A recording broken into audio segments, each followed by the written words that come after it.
This is CBS 6 This Morning Weekend. Play ball. Well, sort of. How about this? A look now over the diamond where the Flying Squirrels will be kicking off the goodbye tour for the park on opening day, April 4th, which is about 40 days, if my math is correct. Good Sunday morning to you. Can't get here soon enough to see our buddy Parney. That's true. Only 40 days, and then after that we go to Parney Funville. No, it's Carmack's Park. For some reason, Parney Funville. It's always in my head. Wherever he is, it's Parney Funville. It is. He and his magical pants. Yeah. Let me tell you something. Some colors in those pants not found in nature. No. Where is he? Is he out in the wild right now? He might be. Hibernating? He's due for a visit, so Dino will batten down the hatches and get ready for that. Not baseball weather today. No, it's cold again this morning. This time yesterday, though, for a little bit of perspective, It was in the teens, and right now we're in the 20s. But take a look at this gorgeous sunrise down in Petersburg. Sun rose about 12 minutes ago or so, and it is a nice clear morning, but we have temperatures in the low to mid to upper 20s across central Virginia right now. But this time yesterday, we were in the teens, so we're up about a good 6 to 11 degrees across the metro. Nothing going on. We had some clouds later yesterday. Those have moved on off towards the east, and we're going to have a sunny day today. Sun will set tonight close to 6 p.m. at 5:57. Lots of sunshine today. Winds will be kind of light and variable, less than 10 miles an hour. A high today of 52 degrees. We'll have upper 40s and low 50s area wide, but up against the coast, we'll have that onshore flow. So if you live right along the coast of the bay there, temperatures will only be in the low to mid 40s today, but we have a good deal of sunshine. There's one system that's going to go by to our south, so no worries about that. But some of this warmth that's developing off towards the west, 60s to around 70, that air is heading this way for this week. We'll talk about that in our next chance of rain coming up in the 7-day forecast. Gregory. Okay, Michael, thanks. 7:01, we continue to follow a tragic story out of Virginia Beach where 2 police officers were shot and killed during a traffic stop Saturday morning. Scripps News Group stations WTKR was at a press conference Saturday afternoon and shares more of the information in the incident and the late police officers. A memorial's growing at the 4th Precinct in Virginia Beach for 2 officers killed in the line of duty. All Saturday, community members stopped to lay down flowers for 25-year-old Officer Cameron Gervin and 30-year-old Officer Christopher Reese. 2 heroes that went to work last night and didn't make it home. 2 heroes that paid the ultimate price for our society. Police Chief Paul Newdigate spoke at a press conference Saturday afternoon. Officers Gervin and Reese, they were dedicated, determined peace officers and public servants. They had stellar reputations in our department, and their work ethic beyond reproach. He said the officers had been riding double Friday night when they conducted a traffic stop on 42-year-old John McCoy III for expired plates. That's when Newdigate said McCoy was argumentative, tussled with officers, and pulled out a gun and shot them. While on the ground, defenseless, he shot them each a second time. Newdigate said he saw video from the scene that showed McCoy calmly walking away. McCoy was found later in a nearby shed. He died from what police believe was a self-inflicted gunshot wound. No time did any of our officers fire shots. While there are still unanswered questions, police said there's an investigation underway. In the meantime, the department, the families, and the community are left to process what happened. No words can ease the pain and loss. As we mourn, I ask our community to come together. Please keep these officers, their families, friends, and loved ones in your thoughts and prayers. And I can tell you from seeing the faces of all the officers at the scene last night, the faces at the hospital, and our EMS and our fire personnel, we're hurting. The department's hurting. The city's hurting.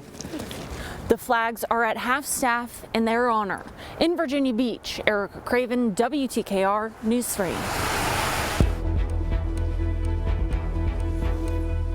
Now, Virginia lawmakers have officially ended their 45-day session. CBS 6's Maggie Marshall breaks down the meeting and what resources are now available following ongoing cuts to the federal workforce and funding. Just hours before the Virginia General Assembly adjourned, an emergency committee meeting was held for the first time. We do have our work cut out for us. House of Delegates Speaker Don Scott formed an emergency committee to study the fallout of federal cuts and funding reductions. The elimination of jobs are coming as part of President Trump's efforts nationwide to cut down on government spending and restructure the government's priorities. It's really critical that we get lab data very quickly. The bipartisan committee from across the Commonwealth received several presentations. The Virginia Employment Commission reported fewer than 300 federal unemployment claims filed this month. They noted while each case is reviewed individually, federal workers laid off for performance should qualify for unemployment benefits. I'd like for us to be able to look at, what can we use with the tools we have available right now, to speed up the hiring process. I really want to hear from the people that have jobs, like CEOs and company agency people that have these openings to come and talk to us and maybe, have portals on their website. The Metropolitan Washington Council of Governments, the Weldon Cooper Center for Public Service, the Virginia Municipal League, and legislative fiscal analysts also presented. They shared their predictions of the impact of trends and data on jobs and the economy. Each presentation varied in estimates of how Virginians would be affected, the total funding loss for the state, and how reduced federal funding would impact Virginia agencies and departments. Some lawmakers acknowledged the discrepancy due to real-time developments, but emphasized the need for concrete data to be gathered for future meetings. I think it's actually quite important that today, or at least before the next meeting, we establish a set of scenarios that we want to see from all presenters, so we're doing apples-to-apples comparisons to maintain consistency. We don't know what we don't know. Okay, so testimonies that we've heard today, it's just full of assuming, we're estimating, likely, I think. Experts stated that laid-off probationary federal workers hold a range of experience levels. Some are entirely new to their departments, while others are mid-career employees who have recently received promotions that reclassify them as probationary. Lawmakers have requested a clearer breakdown of the skills and experiences of those being laid off. The committee plans to meet 4 more times in the coming weeks to make recommendations for a special session on the matter. Again, I think our constituents expect, again, not just to tell them how bad things are, but to tell them what does the future look like. If the federal government changes the rules, then we will have to adjust. In Richmond, Maggie Marshall, CBS 6 News. Now, for a complete list of everything that was talked about, ranging from tax cuts to child care, be sure to head over to WTVR.com.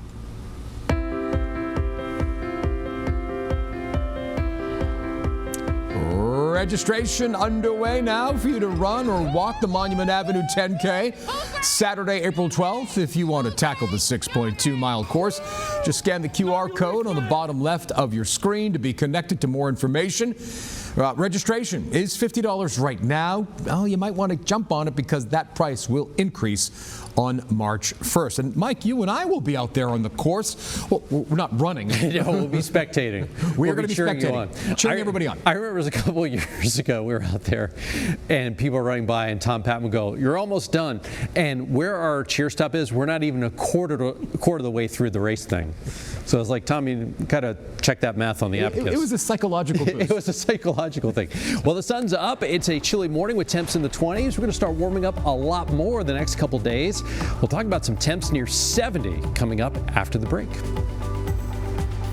Michael, thanks so much. It's 7:08. If you want to know where Mike Stone learned how to swim with his little swimmies, right here, Seaside Heights, New Jersey. When was that? Just like 3-4 years ago, right? Yeah, it's back in the 40s.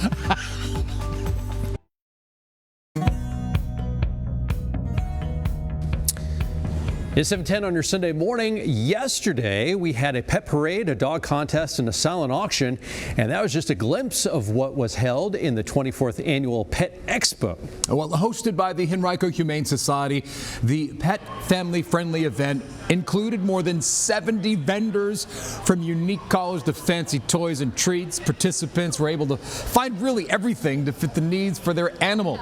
I did have the honor of emceeing, returning for my 19th year as the MC, and Antoinette Essa was there Saturday morning for the Pet Expo. The Henrico Humane Society explains how big events like this help raise lots and lots of money towards future dog and cat rescues. It's a really big fundraiser for Henrico Humane Society, so we not only have the event, but we have a raffle, and the online auction helps us to raise money because a lot of the animals that we rescue from shelters are healthy, but some need And so fundraisers like this really help us to care for animals for upcoming months. Nearly 2,500 animal lovers attended the big jumping event. Get this, it looks like $70,000 was raised for the Henrico Humane Society's life-saving efforts. And Mike, while I was emceeing the event, I did have an opportunity to meet so many CBS 6 viewers in attendance at the Richmond Raceway. Mike, they're big fans of CBS 6 Saturday and Sunday morning show, and many stopped by to say hello. We met folks from Louisa County to Blackstone and beyond, and for many this was their first time attending. Look at how cute those girls are from Louisa. Others say they never miss the Pet Expo because they can always count on having fun. Those last two little girls, their names are Rain and Raina. How about that? They are. Great.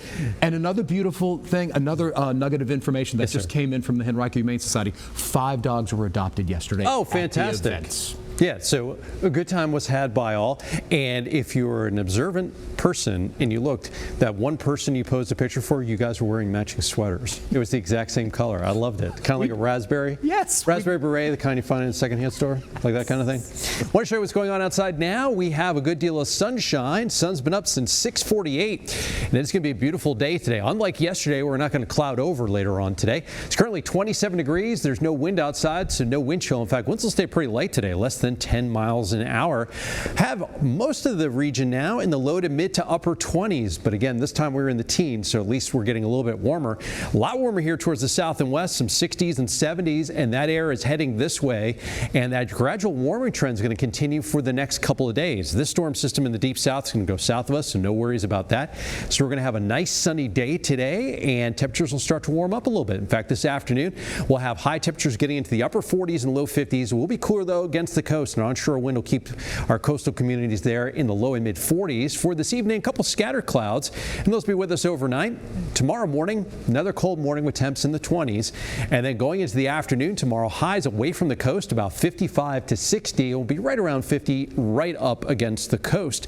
So we see some sunshine for tomorrow. A couple clouds on Tuesday as the front comes through. Maybe a sprinkle in the mountains, but we don't have to worry about that. Wednesday will be pretty decent. Our big chance of precipitation this week is going to be in the form of rain and a few showers the second half of the day Thursday. Behind that, it'll make things a little bit cooler for Friday briefly, but 52 today, near 60 tomorrow, close to 70 Tuesday. That front comes through a couple degrees cooler behind it, 64, but then we're back up into the mid to upper 60s.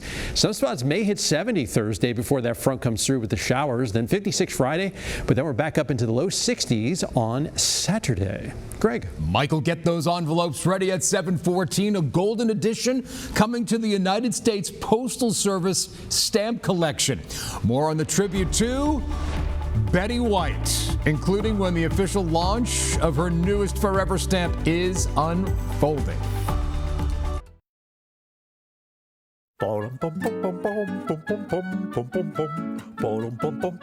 7:17, time for the second edition of Hey, Watch This. Hey, watch this. TripAdvisor released its annual list of the world's best beaches. Number 1 on the list is the Greek island of Crete, followed by Phuket, Thailand.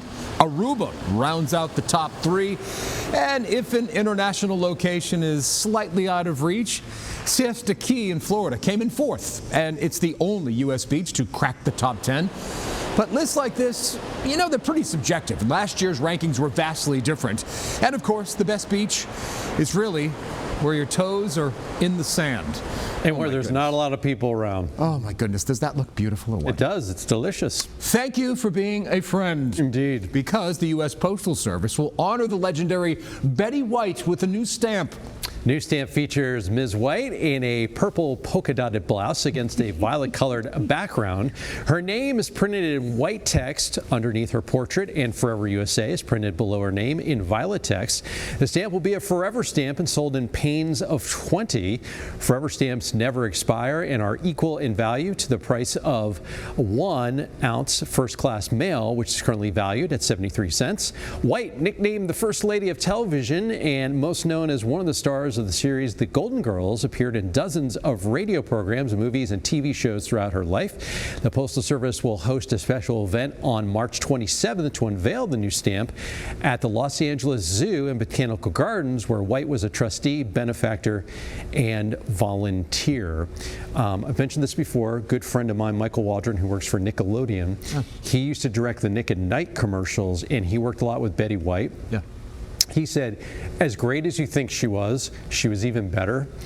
I texted him one time. I said, what are you doing? He goes, can I get back to you? I'm shooting a commercial with Betty White. I said, is she in your cell phone? He's like, oh, yeah. Oh, my goodness. I wonder if it was the Snickers commercial. Betty. I wonder, when are they coming out with the Blanche stamp? That's in a few weeks. Well, a seal wandering around the streets of New Haven, Connecticut. Sounds like you in college. Where's Greg? He's wandering around the streets of New Haven. This poor guy. He's lost. Police got the call about the little creature on Sunday. Authorities said the seal appeared to have a little injured flipper. He's like, can I get some help here? He was taken to a Connecticut aquarium for rehab. Experts at Mystic Aquarium estimate the baby male gray seal is just a few weeks old, and they say he's a little underweight and malnourished. Once he recovers, though, they plan to release the seal back into the ocean with his buddies. But he was like, I'm digging this. A little spa treatment down here. The cutest thing. Oh my! Ever. That face? Yeah. With the whiskers? We have to release him back in the wild, but can we keep him just like an extra week? Just like one more week. He's eating us out of home, though. I know, but he just livens up the place. He really does. Someone else livens up the place. Michael Goldberg. Time now for the pause for the pets. Is it a seal? Good morning. Bear is a handsome tabby boy who's about 1 year old and adoptable from the Hanover Humane Society. He enjoys sitting in your lap and being brushed and rubbed, and he has a very calm demeanor. Bear enjoys sitting on his cat tree and watching the world go by. When he tires, he finds a sunbeam and goes to sleep.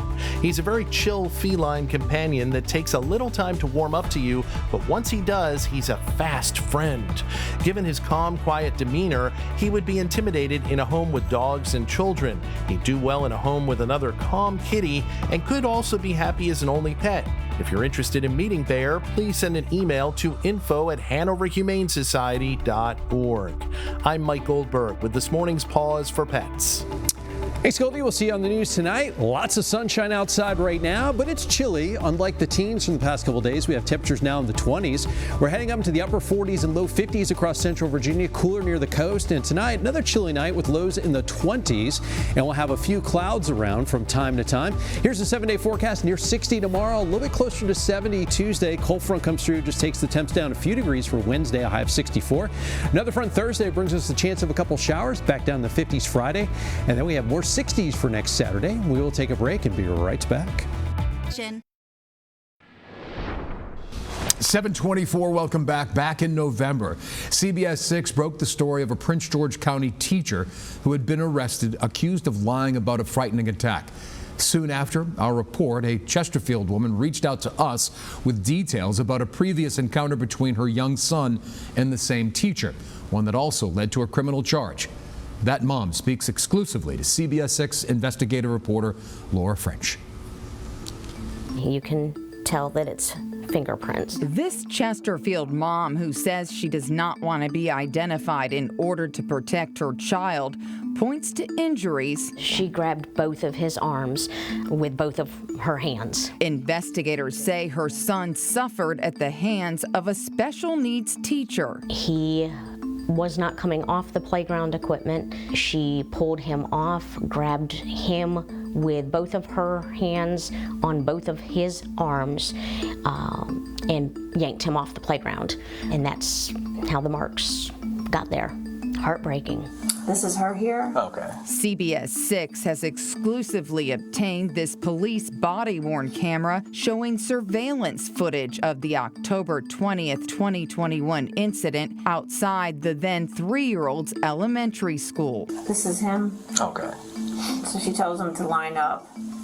and then he doesn't line up. She is Alicia Farrell. And what you're being charged with is just simple assault. A January 2022 trial determined there was sufficient evidence of guilt, but the charge was dismissed with community service. The Chesterfield Commonwealth's Attorney's Office said while Farrell did use an unreasonable amount of force, all parties agreed she did not intentionally hurt the child. The defense attorney had said in court that she would lose her teaching license and have to do some community service. We accepted the terms and conditions based on the fact that she was going to lose her license. Then I find out by watching the news that she's now teaching in Prince George County with the same group of children. But tonight, that teacher is charged with making a false police report. 3 years later, police say that same teacher faces another criminal charge. I'm not on scene when we talked to that trailer park, claiming she was tied up.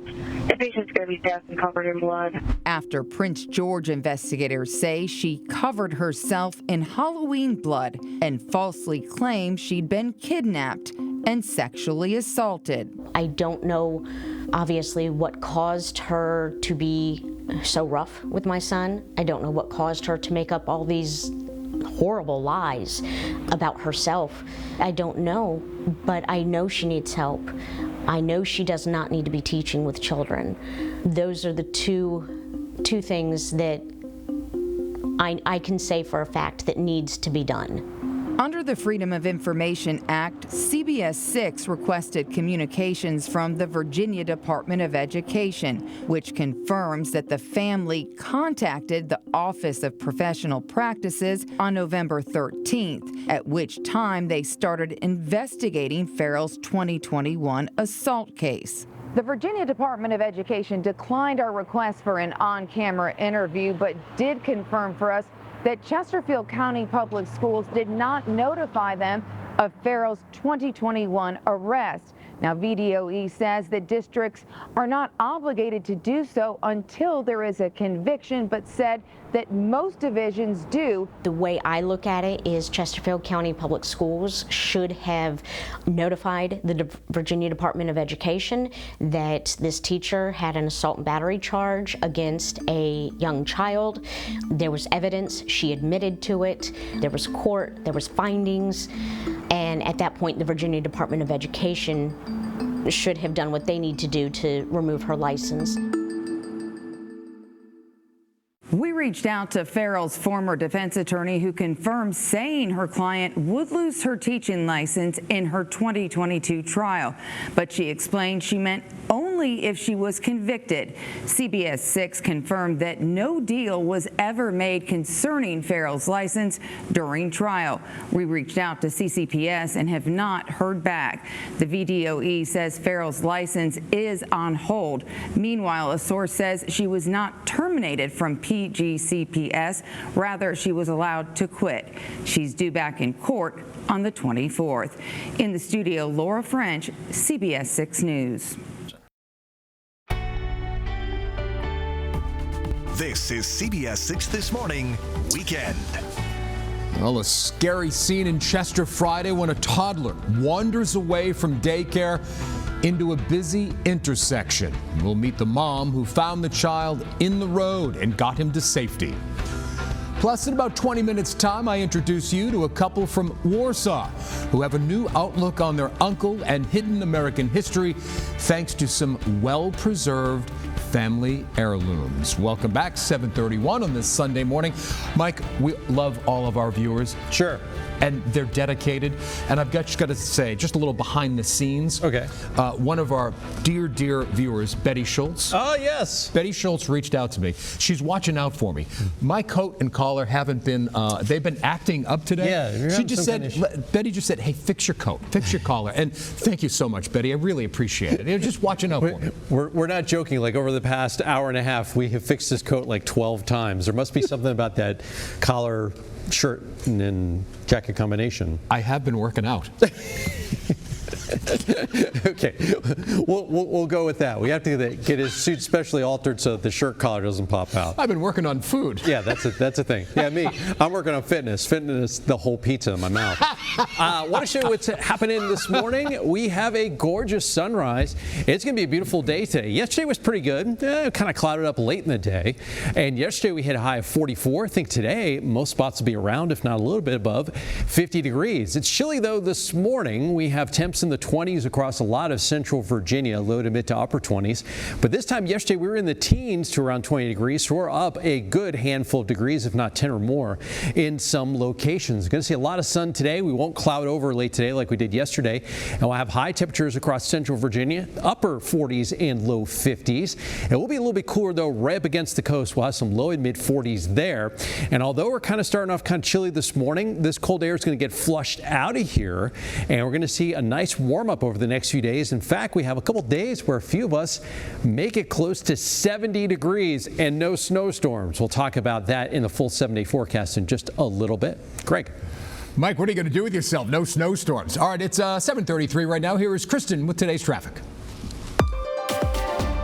Happy weekend to you. It is Sunday morning and we have traffic alerts that you may need to know about. We've already been talking about the pipe replacement project in Prince George. Now, due to last week's inclement weather, we've had to postpone this project, but you may start to see those cones and barrels back in place.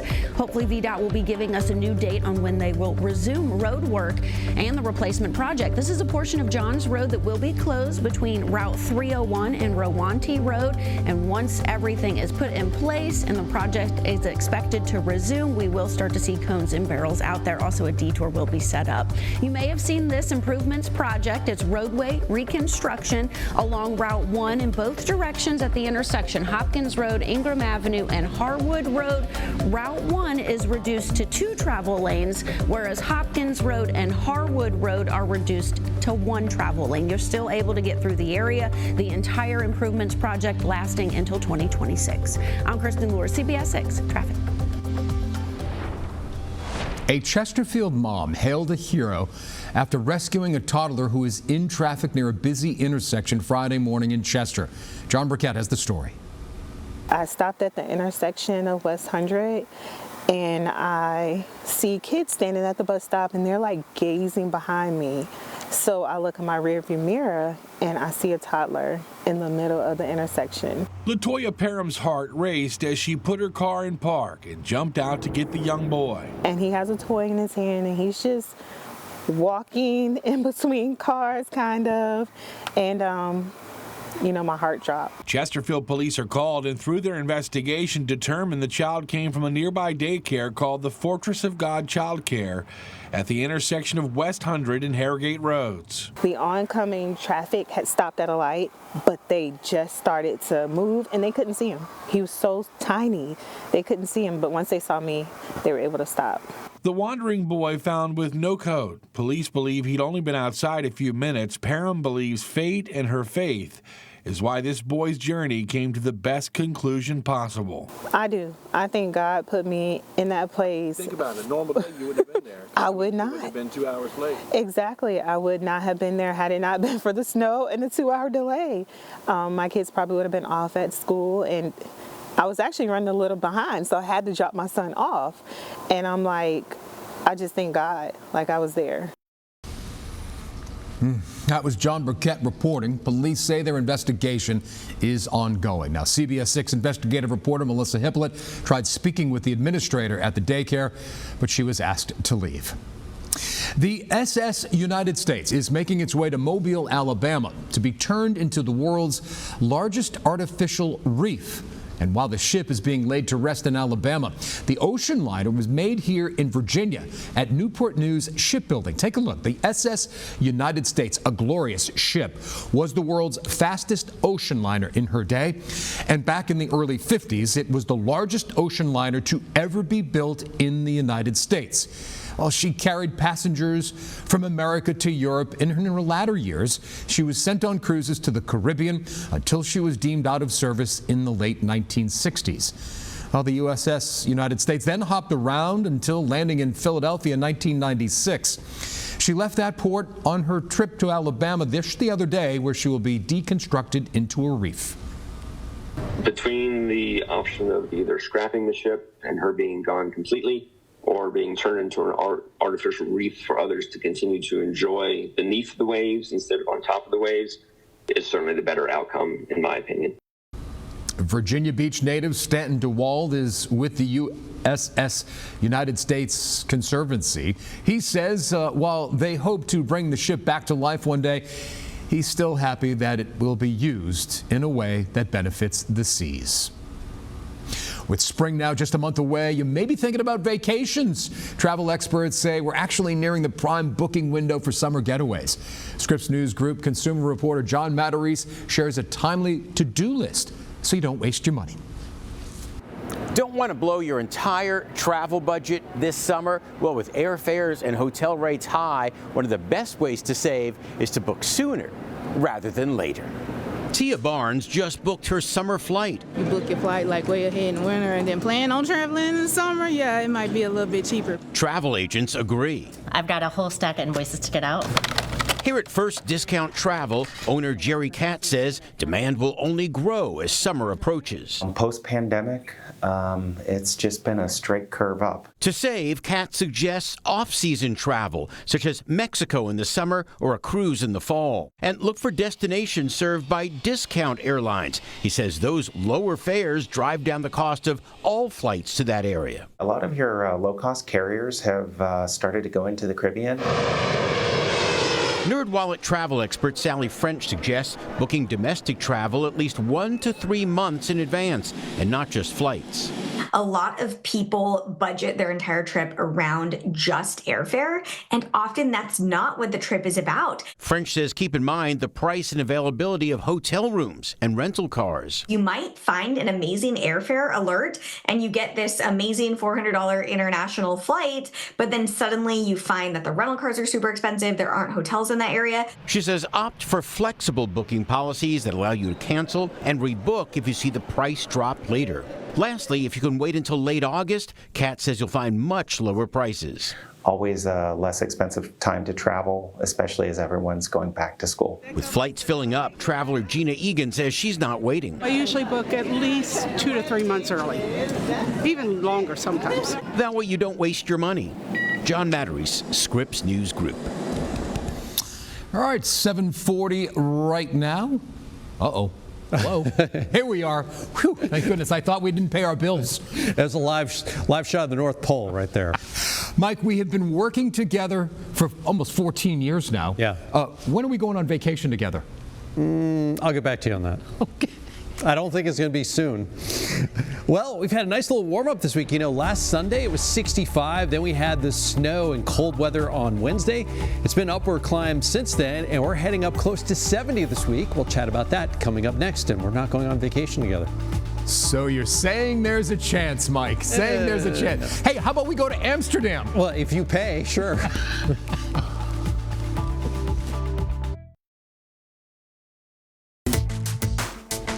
7:43, welcome back. The snow we got this past week was fun for all, including some local zoo residents. Michael? Meet Marion, Josephine, and Monty. These are the Metro Richmond Zoo's Bactrian camels. They are native to mountain deserts where temperatures range from -20 Fahrenheit in the winter to 120 degrees Fahrenheit in the summer. That means they are designed to withstand harsh conditions. For the winter months, they grow long, shaggy hair and shed all of it during the summer. That's like us. Hey, guess what day it is? Hump day. It is. It is. Friday for us, though, isn't it? Yeah, that's true. And we have a gorgeous day on tap. Yesterday was really nice. It's kind of chilly. We had some clouds later in the day. Yeah. Today it's going to stay sunny pretty much the whole day, and we're going to see a nice little warm-up compared to yesterday. Outside right now we have some temperatures in the 20s, so we're a little bit warmer than we were yesterday in the teens. The normal low is 32. The normal high is 54. We'll be closer to that today. Sun rose at 6:48. It'll set tonight right before 6 o'clock, and we have a healthy surplus not only only precipitation-wise for the month, but for the season and the year. This Wednesday, though, that's when we get our 6 o'clock sunsets back. We're gaining about 1 to 3 minutes of daylight every day now, and we spring forward 2 weeks from today on March the 9th. That's when we go ahead an hour to daylight saving time, and then the start of spring. The vernal equinox occurs on March the 20th. Right now, it still feels a lot like winter. Temperatures are in the low to mid to upper 20s area-wide, but at least we're a little bit warmer than this point yesterday, running close to about 10 degrees warmer in many locations. Today, going to be still kind of chilly right up against the coast with that onshore wind flow, so some low and mid 40s there, but most of central Virginia, upper 40s to low 50s, even some mid 50s to the south and west. Tonight, another chilly night with some temps in the 20s to around 30, and tomorrow a bit warmer, near 50 near the coast, but upper 50s and low 60s elsewhere, and then it warms up more. On Tuesday, some spots near 70 degrees. Low front's going to come through, take temperatures down just a few degrees on Wednesday, but we'll still be in the low to mid 60s. Lots of sunshine for today, good deal of sunshine for tomorrow. A little front comes through the area Tuesday with just a few clouds. Could be a couple sprinkles out in the mountains, though. Wednesday will be decent, and then here's our best chance of precip this week. Rain showers the second half of the day Thursday. Not have to worry about any wintry precipitation with this because it's going to be in the 60s, possibly to around 70 before that front comes through Thursday. Behind that front, we will see a little bit of a downturn at temps, back down to the mid 50s on Friday, but then we're back into the low 60s for next Saturday. Greg. All right, Mike, thanks so much. It's 7:45. There's history behind everything one finds. Coming up next in my I Have a Story, meet the Warsaw couple who said that line and who stumbled into history and a hidden treasure. A treasure trove of American history hidden in the attic. And now they can hold on to their memories through well-kept scrapbooks.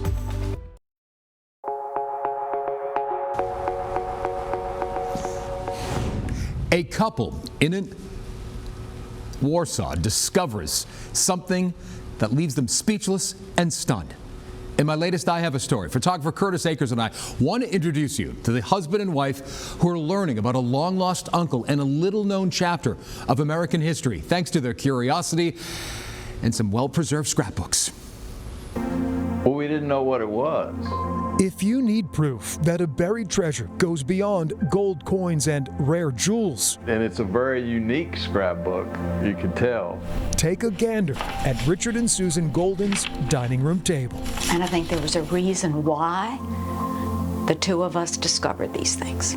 Sometimes gems surface in the most unlikely of places. It's amazing that these even exist. The couple from Warsaw consider themselves rich beyond measure. Oh, it's definitely a treasure. Not from a money tree, but their family tree. These are basically Polaroid photographs. While cleaning out his boyhood home following his mother's death, there were 2 scrapbooks. Richard discovers a trove tucked in the corner of the attic. Buried at the very bottom. Keepsakes that hadn't seen the light of day in decades. American history in black and white. Considering their age, remarkably good condition, in my opinion. Snapshots of Major Robert Alfred Golden. This is him receiving a commendation. In 1945, Richard's uncle drowned while building a crucial railroad bridge in Wesel, Germany during World War II.